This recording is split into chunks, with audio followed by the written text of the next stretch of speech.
What if I told you that long before Bram Stoker wrote Dracula, humanity was already haunted by creatures far darker and more terrifying?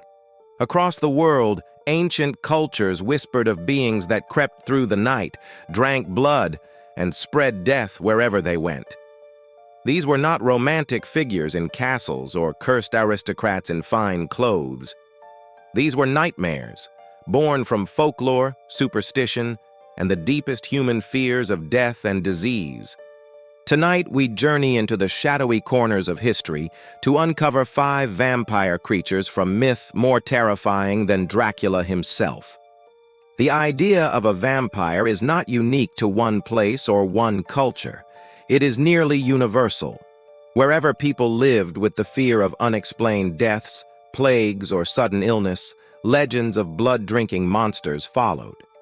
The myths took on different forms depending on the land, the people, and the fears of the age. But they all had one thing in common: the terror that something inhuman could rise in the night to feed on the living. Our journey begins in the dark hills of Romania, the same land that centuries later would give birth to the Dracula legend.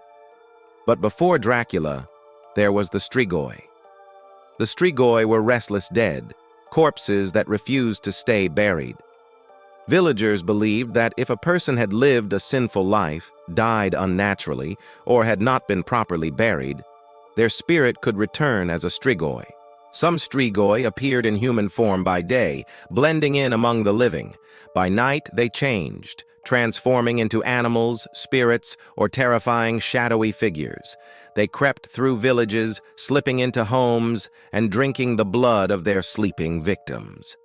The fear of the Strigoi ran so deep that entire communities performed desperate rituals to stop them. Graves were dug up, corpses were decapitated or burned, and wooden stakes were driven through hearts to ensure the dead could not rise again. In some regions, villagers placed heavy stones over graves, believing it would pin the corpse down forever. To them, the Strigoi were not just legends, they were a constant threat. Every strange sickness, every sudden death, could be blamed on these creatures of the night. Next, we travel across the seas to the tropical islands of the Philippines, where people feared a vampire unlike any other, the manananggal. Unlike the Strigoi, the manananggal was not a restless corpse, but a living predator.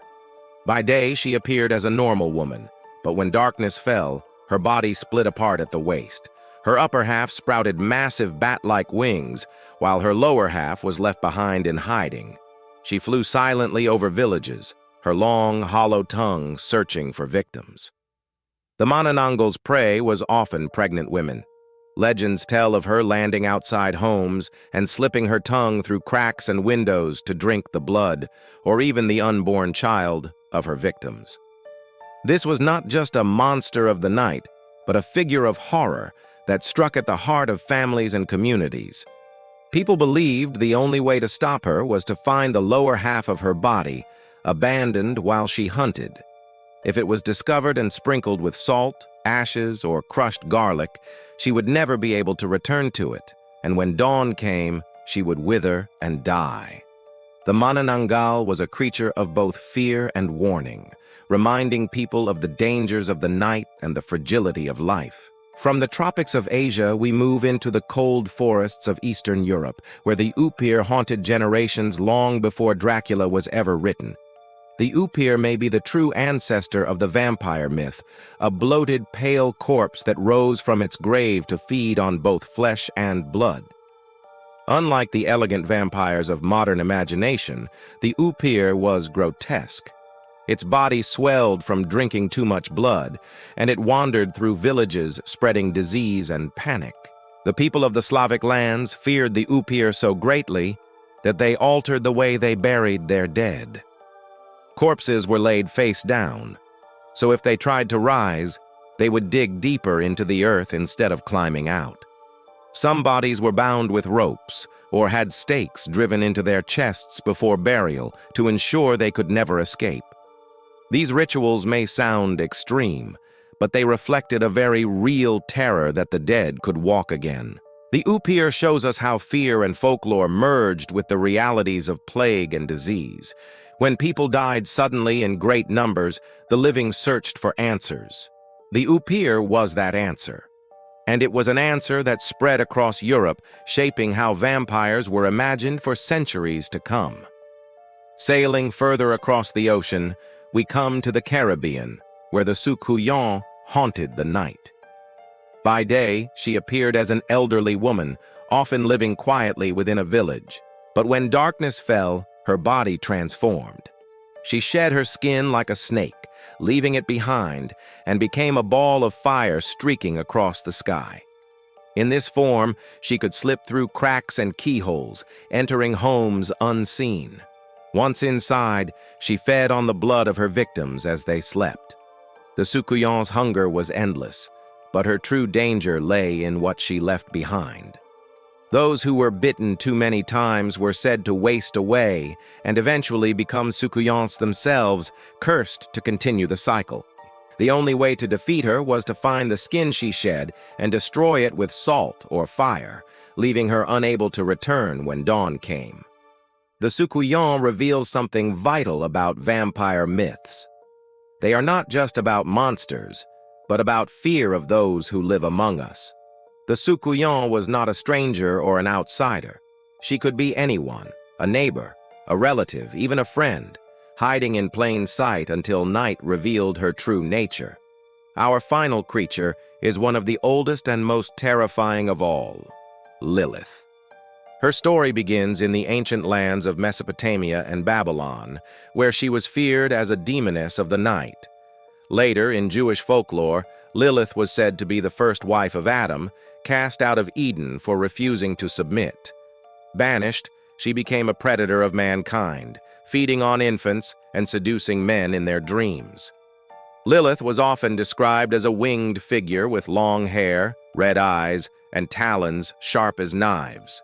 She embodied every fear that ancient societies held about the night, about women who defied expectations, and about the fragility of human life. To ward her off, people wore amulets inscribed with protective prayers, hoping to keep her far from their homes. Though she is not always labeled a vampire in the modern sense, Lilith embodies the earliest essence of one.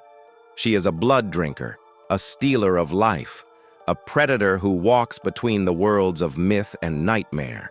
She is proof that the idea of the vampire is far older than we often imagine. When we look at these five creatures, the Strigoi, the Manananggal, the Upir, the Sukuyon, and Lilith, we see more than just monsters. We see reflections of humanity's deepest fears. Fear of death, fear of disease, fear of outsiders, fear of neighbors, even fear of women who broke society's rules. These legends endure because they tap into universal truths about human existence and the dread that darkness has always brought. Dracula may be the most famous vampire in history, but he was not the first. He was built upon centuries of older myths, each one darker and more terrifying in its own way. When we tell stories of Dracula today, we are not just reading fiction. We are echoing thousands of years of whispered warnings about the creatures that lurk just beyond the firelight. History isn't just in the past. It's alive in the stories we choose to remember. If you enjoyed this journey, hit the like button, leave a comment with the legend you'd want to see next, and subscribe so you never miss the next chapter of the past.